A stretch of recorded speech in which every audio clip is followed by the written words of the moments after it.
شیخ صاحب یہ بتائیے، بعض دکانوں پہ نا یہ لکھا ہوتا ہے کہ خریدا ہوا مال واپس یہاں تبدیل نہیں ہوگا، تو رسول اللہ علیہ الصلوۃ والسلام کی سیرت یا آپ کے فرامین کی روشنی میں، میرا خیال اس کو عربی کی اصطلاح میں اکالہ کا لفظ کہا جاتا ہے، اس کو کیا ہمیں سبق ملتا ہے کہ یہ جو جملہ ہے کیا یہ موافق ہے اللہ کے رسول کی سیرت یا سنت کے کہ خریدا ہوا مال واپس یہاں تبدیل نہیں ہوگا؟ اس میں حدیث ہے رسول اللہ صلی اللہ علیہ وسلم کی، من اقال صاحبہ فی بیعہ اقال اللہ اثرتہ یوم القیامہ، جو شخص اپنے ساتھی کو سودا واپس کر کے اس کا تعاون کرتا ہے، اللہ قیامت والے دن اس کو معاف کر دے گا۔ اچھا، بڑی سبحان بات ہے، بڑی بات ہے۔ آپ کے پاس واپس لے کر آئے، آپ نے کہا میں نہیں لوں گا، اس کی بجائے آپ کہو دے دو جی واپس۔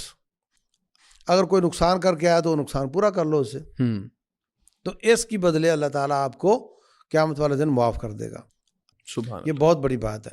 تو واجب نہیں آپ پر، رسول اللہ صلی اللہ علیہ وسلم فرماتے ہیں کہ البیعان بالخیار ما لم یتفرقا، کہ ایک خرید رہا ہے ایک فروخت کر رہا ہے، تو وہ جب مجلس ختم ہو جائے گی وہ لے کر اپنا مال دروازے سے باہر چلا گیا، اب واپس آئے تو آپ پر لازم نہیں کہ آپ لو، یہ تو ہے، لیکن اگر آپ پھر بھی لے لو تو اللہ تعالیٰ آپ کو معاف کر دے گا۔ تاجر کو یہ بھی کہا کہ جو شخص کسی کو قرض دیتا ہے اگر وہ قرض واپس نہیں کر پاتا اور یہ اس کو معاف کر دیتا ہے، اللہ آپ کو معاف کر دے گا۔ کتنے تاجر کے لیے اپرچونٹیز ہیں۔ بخاری شریف کی حدیث ہے، ایک شخص کو پیش کیا جائے گا کہ اللہ فرمائے، اس کا کھاتا دیکھے گا، یہ لوگوں کو قرض دیا کرتا تھا، جو قرض واپس نہیں کر پاتا اس کو مہلت دیا کرتا تھا، اور جو مہلت کے باوجود نہیں واپس کر پایا اس کو معاف کر دیا کرتا تھا۔